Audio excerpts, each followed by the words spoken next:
Hello everyone, welcome to your channel Unlock Biology with Dr. Parita, where difficult concepts of biology are unlocked in a very easy way. Yes बच्चों, आप सबको पता है कि मेरी ये चैनल नीट के प्रिपरेशन के लिए बहुत ज़्यादा यूजफुल है। इसमें मैं 11th एंड 12th स्टैंडर्ड के एनसीईआरटी के सारे टॉपिक्स कवर कर लूंगी, ठीक है। और जो भी पीडीएफ से मैं इन वीडियोस में पढ़ाऊंगी वो PDF free of cost download करने मिल जाएगा मेरे टेलीग्राम चैनल पे, जिसकी लिंक इस वीडियो के डिस्क्रिप्शन में दी है। Okay, so let's start with the chapter animal kingdom. तो बच्चों आज एनिमल किंगडम ये चैप्टर हम लोग स्टार्ट करने वाले हैं, जो 11th स्टैंडर्ड के एनसीईआरटी टेक्स्ट बुक का चैप्टर है, ठीक है। ये चैप्टर बहुत ही ज्यादा इंपॉर्टेंट होगा बेटा आपके नीट पर्सपेक्टिव से, क्योंकि यहाँ से बहुत सारे क्वेश्चंस आ जाते हैं, मतलब 2 या 3 क्वेश्चंस तो पक्के के पक्के आ जाएंगे, ठीक है। एग्जाम्पल्स में से आ सकते हैं, कैरेक्टरिस्टिक फीचर्स में से आ सकते हैं, ठीक है। एंड जो टॉपिक मैं अभी लेने जा रही हूँ that is basis of classification, यहाँ से भी एक क्वेश्चन तो बनेगा ही बनेगा फॉर श्योर, ठीक है। सो जब भी हम एनिमल किंगडम की स्टार्ट करते हैं तो पहले जान लेते हैं कि हम इसके अंदर कौन सी कैटेगरीज पढ़ने वाले, ठीक है। सो एनिमल किंगडम जो है वो विटेकर के 5 किंगडम क्लासिफिकेशन जो बायोलॉजिकल क्लासिफिकेशन में हम करते हैं उसमें से उसका एक किंगडम है, दैट्स एनिमल किंगडम। तो इसके अंदर कौन से टाइप के ऑर्गेनिजम्स आते हैं, लेट अस सी, ठीक है। तो जितने भी बेटा एनिमल्स होते हैं एनिमल किंगडम में, या जितने भी ऑर्गेनिजम्स होते हैं एनिमल किंगडम के, वो सारे के सारे हेट्रोट्रॉफिक काइंड ऑफ न्यूट्रिशन दिखाएंगे तुम्हें, ठीक है। हमेशा क्या दिखाएंगे? Heterotrophic nutrition. So heterotrophic nutrition का मीनिंग क्या होता है? यस, हाँ, सो दे आर डायरेक्टली और इनडायरेक्टली किसी पे तो डिपेंडेंट है, दे आर डायरेक्टली और indirectly dependent on producers. Producers मतलब प्लांट्स हो गए, करेक्ट, यस। सो कुछ जो भी अपने आप खाना बनाते हैं उनको बोलते हैं ऑटोट्रॉफिक, और एनिमल्स जो है वो हेट्रोट्रॉफिक आ जाता है, ऑटोट्रॉफिक नहीं, ठीक है। ये जो कैटेगरी होती है, ये ऑर्गेनिज्म सारे के सारे मल्टी सेल्यूलर होंगे। Multicellular means what? Yes, it has multiple cells, more than one cell. और बहुत ही अगर मैं स्पेसिफिक बोलूं तो इनके पास ग्रुप ऑफ सेल्स होते हैं जो सारे बॉडी का काम करते हैं। उस बॉडी को चलाने के लिए जो भी प्रोसेसेस है, डाइजेशन हो गया, रिप्रोडक्शन हो गया, रेस्पिरेशन हो गया, एक्सक्रीशन हो गया, all the important life processes सारा का सारा एक ग्रुप ऑफ सेल्स करता है, ठीक है। क्योंकि यहाँ पे सिंगल सेल नहीं है, एक से ज्यादा है, इसके लिए ये सारे के सारे ऑर्गेनिजम्स क्या होंगे? Multi cellular. बेटा एनिमल किंगडम के जो ऑर्गेनिजम्स होते हैं वो मेटाजोवा को बिलोंग करते हैं। अब ये मेटाजोवा होता क्या है, सुनो। एनिमल्स जो है वो 2 में डिवाइडेड हो जाते हैं, ठीक है। So you have animals divided into protozoa and then you have this as metazoa, ठीक है। अब यहाँ पे हम तो मल्टी सेल्यूलर, क्योंकि हम किंगडम एनिमेलिया की बात कर रहे हैं तो हम मल्टी सेल्यूलर एनिमल्स की बात कर रहे हैं। तो मेटाजोआ में मल्टी सेल्यूलर एनिमल्स आ जाते हैं। कौन से बेटा? Multi cellular. और प्रोटोजोआ में आ जाते हैं यूनिसेल्यूलर। तो हम इसकी तो बात कर नहीं रहे, we are not talking about unicellular organisms. Multi cellular again metazoa is further divided into parazoa and eumetazoa, ठीक है। यूमेटाजोआ में एकदम ही ऑर्गेनाइज्ड एनिमल्स रहते हैं, मल्टी से मतलब इनके अंदर टिश्यूज दिखेंगे, ऑर्गन दिखेगा, ऑर्गन सिस्टम दिखेगा। तो बेटा एक चीज याद रखना कि जो सबसे पहला फाइलम है पोरीफेरा, पोरीफेरा में जिसके अंदर स्पॉन्जेस आ जाते हैं, ये सारे पैराजोआ में आ जाएंगे।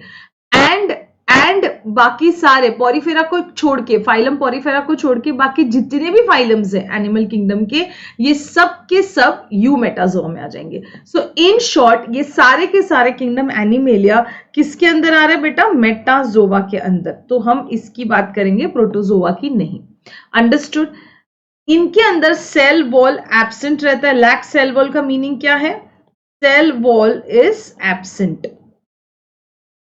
Okay, and they have holozoic mode of nutrition. What is holozoic mode of nutrition? They are going to engulf, क्या करेंगे? They are going to engulf the food, मतलब they are going to ingest the food, मतलब ये लोग खाना ingest करेंगे, correct, फिर उसको डाइजेस्ट करते हैं, फिर उसको एब्जॉर्ब करते हैं, फिर उसको डिस्ट्रीब्यूट करते हैं। सो ये मोड ऑफ न्यूट्रिशन जहां पे पूरा का पूरा एनगल्फ करते हैं food as a whole, okay, and then they are going to digest. So इस kind of mode of nutrition को क्या बोलेंगे? Holozoic mode of nutrition. बात समझ आई? समझा? सो एनिमल किंगडम के अंदर जो भी एनिमल्स है या जो भी ऑर्गेनिजम्स है वो मल्टी सेलुलर होंगे, मेटाजोआ को बिलोंग करेंगे, सबका न्यूट्रिशन कौन सा रहेगा? हेट्रोट्रॉफिक रहेगा and holozoic mode of nutrition रहेगा, एंड इनके पास सेल वॉल नहीं रहेगी। Understood? Before starting with basis of classification, मैं तुम्हें बता देती हूँ कि एनिमल किंगडम के अंदर कितने कैटेगरीज ऑफ फाइलम्स होते हैं। ठीक है, so we start with phylum porifera. बेटा याद रहा तो ठीक है, अगर नहीं याद रह रहा है ना तो भी तुम्हें वो धीरे धीरे धीरे धीरे सारी चीजें याद होते जाएगी। जस्ट हैव अ ग्लांस, एक बार देख लो कि कौन से फाइलम्स इसके अंदर आते हैं। ठीक है, फाइलम पोरीफेरा, पोरीफेरा का जो नाम है, ये जो एनिमल्स हैं इनकी कैरेक्टरिस्टिक फीचर ये होती है कि इनके पूरे के पूरे बॉडी में पोर्स रहते हैं। पोर्स मतलब होल्स रहते हैं, ओके, ओपनिंग्स रहते हैं। So pores all over the body. ठीक है, फाइलम, उसके बाद आता है फाइलम सिलेंट्रेटा। फाइलम सिलेंट्रेटा का दूसरा नाम है नीडेरिया, और इनके पास एक स्पेशल सेल्स होते हैं जिसको बोलते हैं नीडोब्लास्ट सेल्स। तो हम इसके बारे में डिटेल में पढ़ेंगे, इसकी वजह से इनका नाम नीडेरिया पड़ा है। टीनोफोरा का very very special feature is that they show something called as bioluminescence. तो पहले ना टीनोफोरा और सिलेंट्रेटा सेम ही लगते थे, बट फिर पता चला कि बहुत सारे फीचर्स उसके अंदर अलग है। सो वो फीचर्स भी हम करेंगे। ठीक है, फिर आते हैं ये जो तीन है ना बेटा, ये तीनों के तीनों कैटेगरीज, ये तीनों के तीनों कैटेगरीज ये वर्म्स की कैटेगरीज है। ठीक है, बट उसमें से phylum platyhelminthes is talking about flatworms. ठीक है, phylum aschelminthes is talking about roundworms, okay, and phylum Annelida is talking about segmented worms. Segmented one ना, उनकी बॉडी ऐसे सेगमेंट्स में दिखती है, रिंग रिंग रिंग रिंग, जैसे अर्थवर्म। ओके, आर्थ्रोपोडा, आर्थ्रो का मीनिंग होता है joint, so they have animals with joint appendages, and इसमें हम मोस्टली इंसेक्ट्स के बारे में बात करते हैं। ठीक है, यस, ओके, क्रस्टेशियंस के बारे में बात करेंगे, आर्कनॉइड्स के बारे में बात करेंगे। So majority will talk about insects. इन सब की कैरेक्टरिस्टिक फीचर क्या होती है कि इनके अपेंडेजेस, अपेंडेजेस मींस जो लिम्स होते हैं वो जॉइंट रहते हैं। So this also we are going to learn. Arthro means joint, poda means appendages. Mollusca, a very typical feature of mollusca is that they are soft bodied animals, but यहाँ पे तुम्हें formation of shell दिखेगा। Snail कैसे रहता है ना, तो shell formation रहेगा। So body is soft. Echinodermata, echino word is coming from spiny body. इनकी बॉडी के ऊपर स्पाइक्स जैसा तुम्हें रफनेस जैसा फील होगा। Starfish is the example of echinodermata. So echino is that spiny, derma means skin, so spiny body या spiny kind of skin तुम्हें feel होगा। हेमीकॉर्डेटा, ओके, ये क्यों हेमीकॉर्डेटा इसको बोला गया है? क्योंकि इसको by mistakely we have considered in chordata. ठीक है, बट बाद में पता चला कि वो नोटोकॉर्ड नहीं है, वो कुछ और है, और फिर उसको वापस से नॉन कॉर्डेट्स के अंदर डाल दिया। Okay, so this is non chordates, and इसको टंग वॉर्म्स भी बोलते हैं, जो मिस्टेकन से कॉर्डेट में चला गया था। सो हेमीकॉर्डेटा, अंडरस्टूड? तो ये जितने भी फाइलम्स है बेटा, ये सारे के सारे नॉन कॉर्डेट्स है। ये सारे के सारे क्या है, नॉन कॉर्डेट्स है। तो तुम्हारे जो एनिमल किंगडम के फाइलम्स है वो डिवाइडेड किस में, नॉन कॉर्डेट्स एंड कॉर्डेट्स। तो ये सारे के सारे फाइलम जो है वो नॉन कॉर्डेट्स है। इसके बाद after Hemichordata comes is your phylum Chordata. तो अभी मैंने तुम्हें सिर्फ और सिर्फ नॉन कॉर्डेट्स के फाइलम्स बताए, फिर उसके बाद जब हम फाइलम कॉर्डेटा स्टार्ट करेंगे तो उस टाइम पे मैं तुम्हें कॉर्डेट्स के भी फाइलम्स बता दूंगी, ठीक है। तो ये सारे फाइलम्स, ये सारे कैटेगरीज, ये सारे क्लासिफिकेशन सब कुछ है, समझ में आ रहा है। बट तुम एक बात बताओ मुझे कि इनको क्लासिफाई किया कैसे, कैसे पता चला कि यही सारे एनिमल्स पॉरीफेरा में जाने चाहिए, कैसे पता चला कि यही सारे एनिमल्स प्लैटीहेलमिंथस में जाने चाहिए, ये कैटेगरी बनी कैसे। तो ये कैटेगरीज को बनाने के लिए या कोई भी कैटेगरीज बनाने के लिए बच्चों सुनो, अगर सपोज मुझे कोई कैटेगरी करनी है, मैं बता दूं कि ये जितने भी स्टूडेंट्स हैं, ठीक है, उसमें से बॉयज अलग हो जाओ और गर्ल्स अलग हो जाओ, ठीक है। So boys come on the left hand side, girls please go on the right hand side. So it means that I am classifying these students on the basis of gender, on the basis of gender. उसके बाद अगर suppose मैं बोलूं कि जो भी age category below 10 है, दो students please come on one side and about 10 years of age please go on the other side. So इसका मतलब now I am classifying the students on the basis of age. उसी तरीके से ये सारे animals को मुझे क्लासिफाई करना है on the basis of, okay, and here comes our topic, that is basis of classification. सबसे पहला base is what, levels of classification. Suppose अगर मेरे पास कोई ऐसा अननोन ऑर्गेनिज्म आ गया, तुमने देख लिया, तो तुम उसको क्लासिफाई कैसे करोगे या कैटेगराइज कैसे करोगे। तो सबसे पहली कैटेगरी जो आती है स्टूडेंट्स, वो आती है लेवल्स ऑफ क्लासिफिकेशन। ये तुम लोगों ने लोअर स्टैंडर्ड्स में भी पढ़ा है, सुन लेना अच्छे से।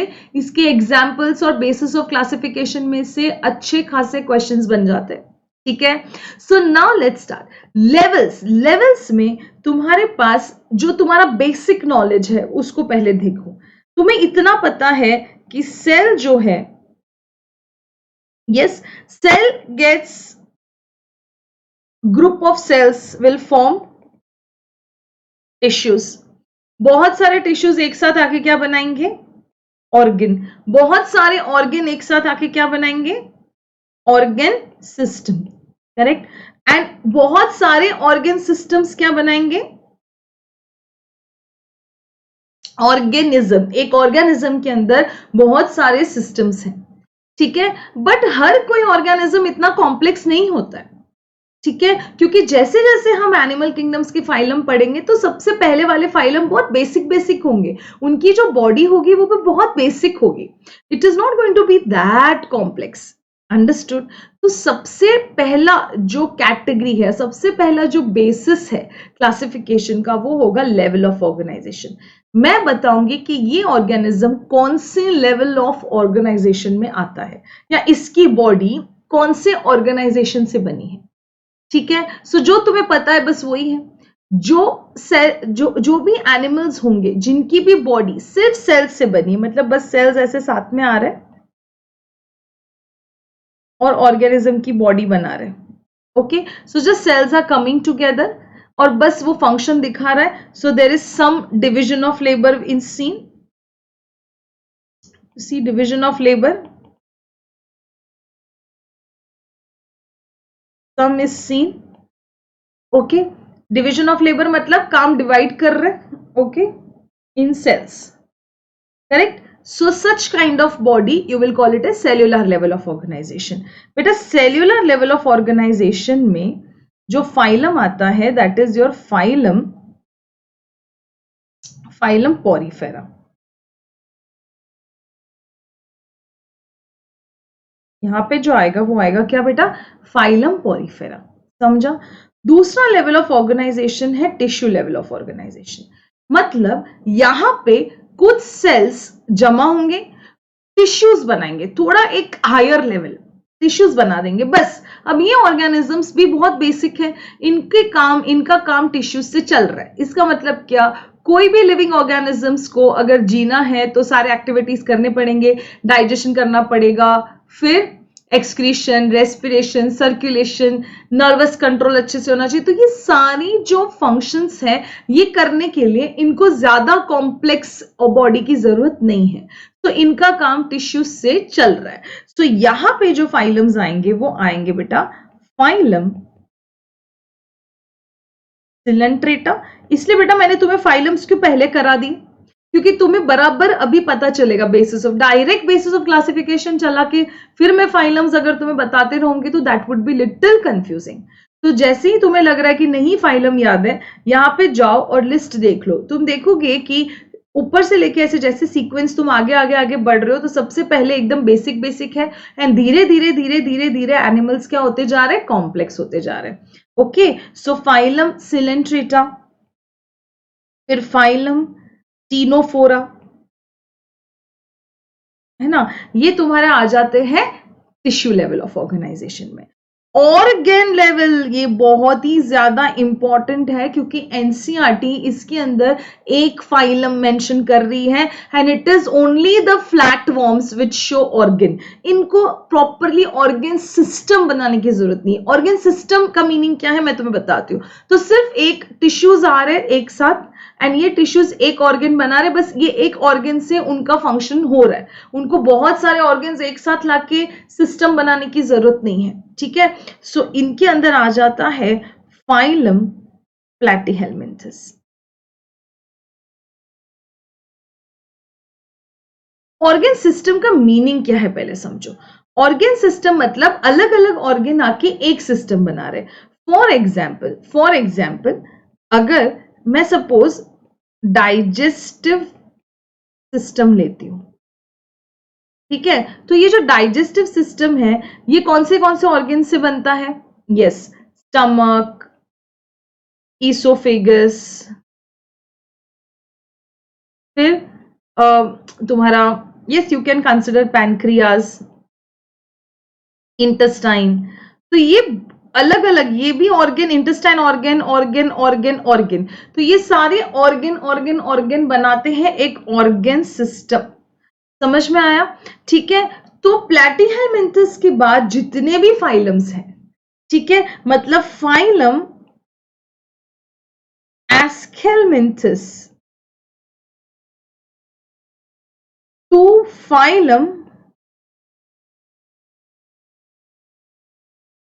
कॉर्डेटा, फाइलम एस्केलमिन्थस से फाइलम कॉर्डेटा तक सब लोग ऑर्गन सिस्टम लेवल दिखाएंगे। बस क्या होता है, जैसे जैसे तुम फाइलम्स आगे आगे देखोगे, complex and complex, complex and complex organ system तुम्हें दिखता जाएगा। आई बात समझ में? सो सबसे पहला classification is levels of organisation. समझ में आया? अब ये जो लेवल ऑफ ऑर्गेनाइजेशन है, फॉर एग्जांपल एक टिश्यू लिया, दूसरा टिश्यू लिया, तीसरा टिश्यू लिया, और एक टिश्यू लिया, एक और ऑर्गन लाया, दूसरा ऑर्गन लाया, एक और ऑर्गन लाया, तो इनको हमने अरेंज किस पैटर्न में किया है? ठीक है, कैसे अरेंज किया है? ऐसे सिलेंडर के फॉर्म में अरेंज किया है, ऐसे हॉरिजॉन्टल अरेंज किया है, round round round round arrange किया है, या प्रॉपर बॉडी फॉर्म बनाया है? How are we arranging this cells? How are we arranging this tissues? So whenever we are talking about arrangement, हम बात कर रहे हैं बॉडी प्लान की।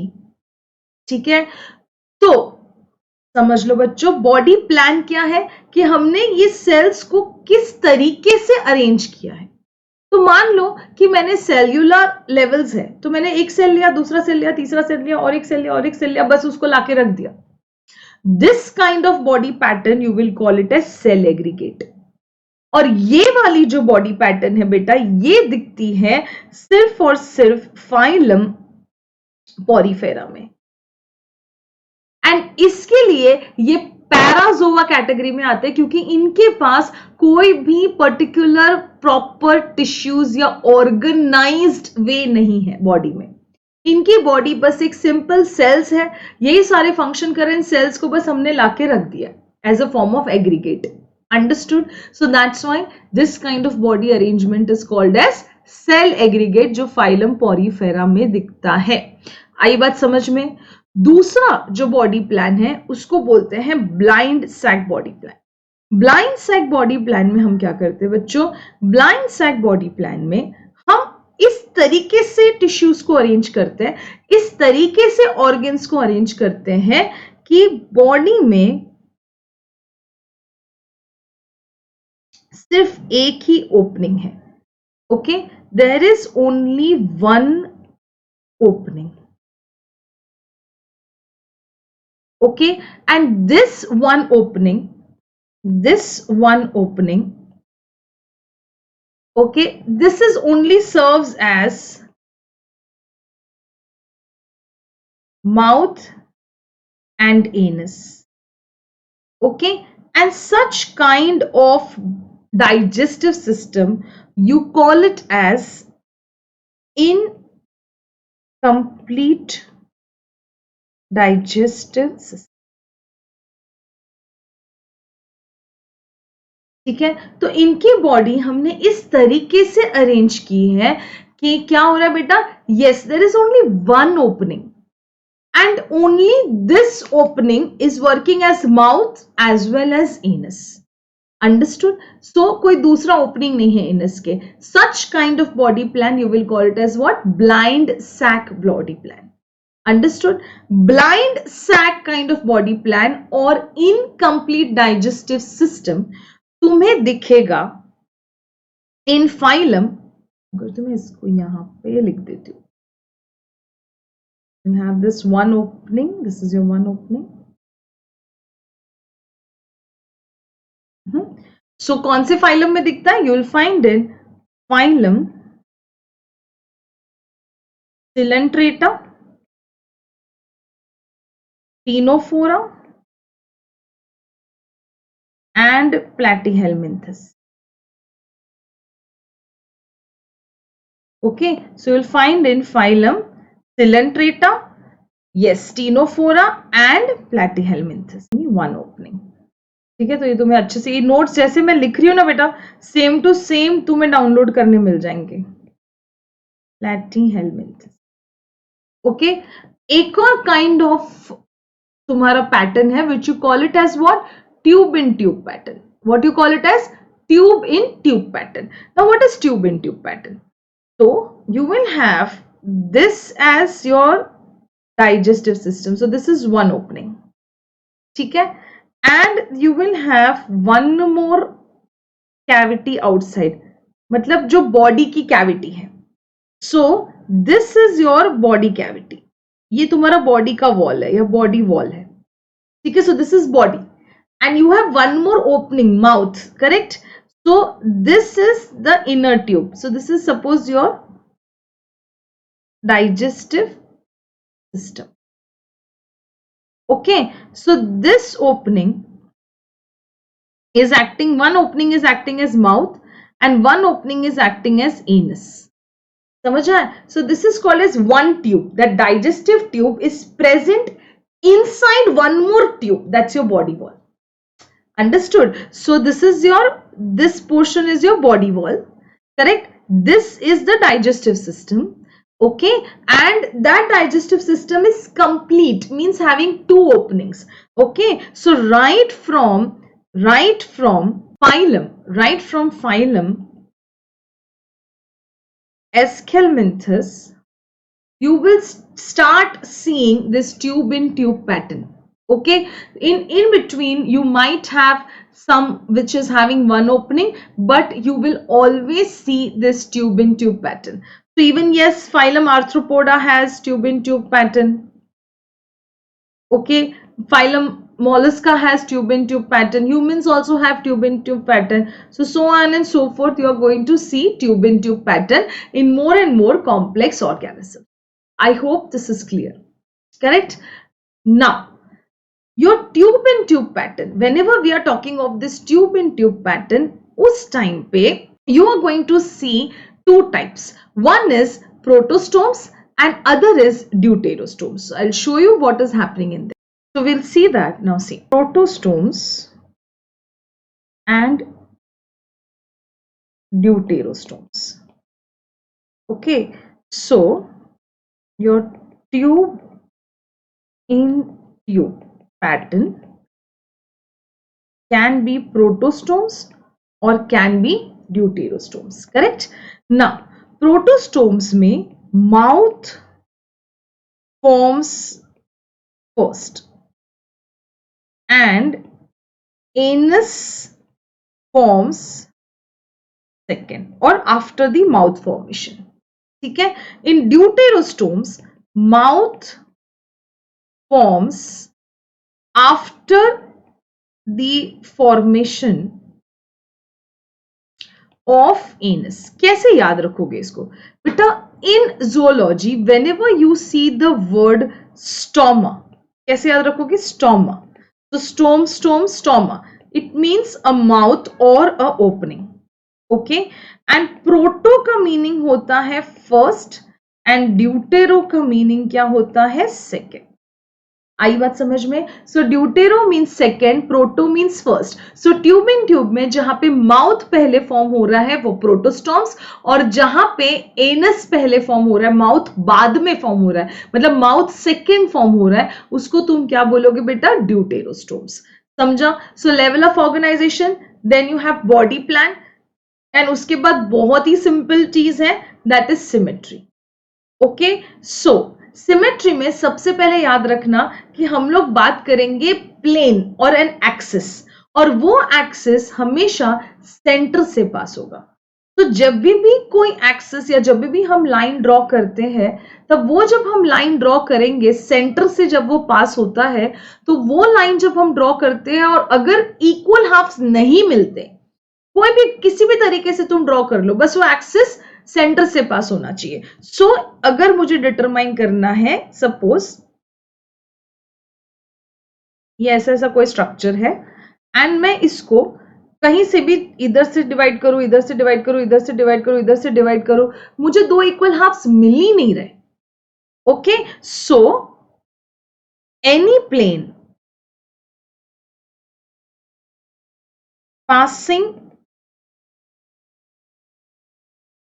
through center, okay,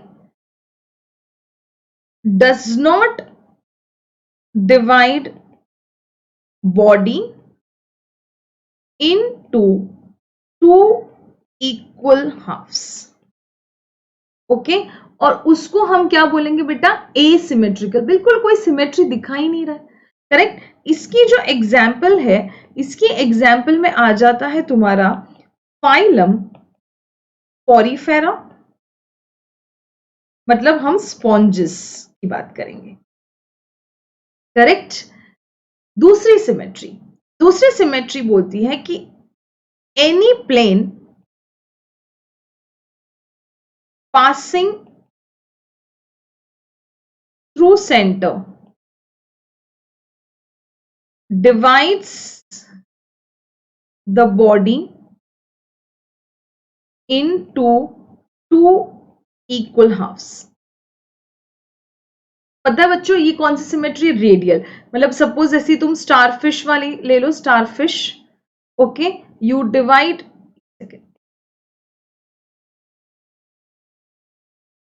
ओके, तुम सेंटर ले लो.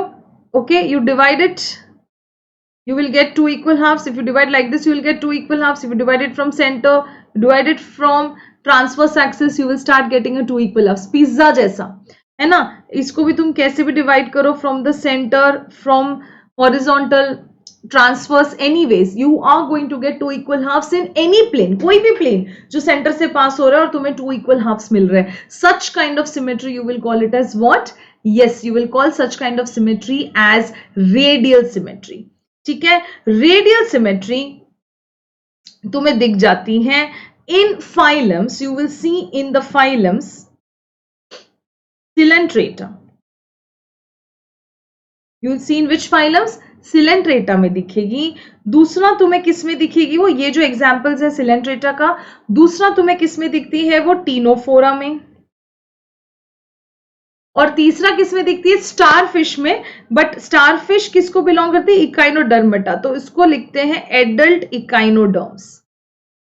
Adult echinoderms. So you will see this kind of symmetry in Ctenophora, in Coelenterata and in adult echinoderms. ठीक है, बायलैटरल सिमेट्री तुम्हें ये कहती है कि body divides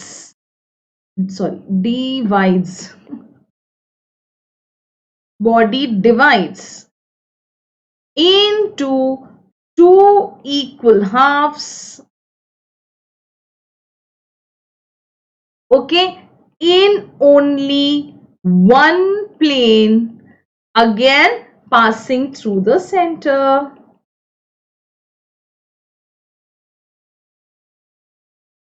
Through center. So here in humans, if you take one central axis, it is dividing the body into two equal halves, correct? So बाकी कोई भी axis में दो equal halves नहीं मिलेंगे. So you can see in humans, you see it in arthropods, correct? Then yes, you can see it in Aschelminthus. सबसे पहला किसमें दिखा था? Flatworms में. सबसे पहला किसमें दिखा था? फ्लैटवर्म्स में. So these are the examples of bilateral symmetry. I hope this is very very very very clear. ठीक है, नोट्स ऐसे के ऐसे ही तुम्हें मिल जाएंगे. You will get the notes to download, okay, free of cost. ध्यान रखना, अगर कुछ नोट डाउन करना है तो एनसीईआरटी टेक्स्ट बुक में भी तुम नोट डाउन कर सकते हो. एग्जैक्टली वैसे ही diagrams and everything is there. Okay, we will also refer to NCERT text book once. Fine. So basis of classification में आज हम लोगों ने क्या क्या किया? पहले तो हमने किया लेवल ऑफ ऑर्गेनाइजेशन. दूसरा हमने क्या किया बेटा? Yes, body plan. तीसरा हमने क्या किया? सिमेट्री. ओके, बाकी सारे और भी आगे हम लोग डिस्कस करेंगे. फाइन. ये जैसा भी है वैसा फ्री ऑफ कॉस्ट आपको डाउनलोड करने मिल रहा है notes. Plus at the end of the chapter मैं एनसीईआरटी के मार्किंग्स करा दूंगी जिससे रिवीजन भी हो जाएगी.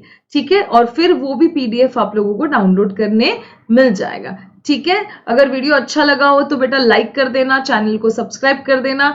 ठीक है, and if there is anything you can definitely comment in the comment box. Thank you everyone, take care.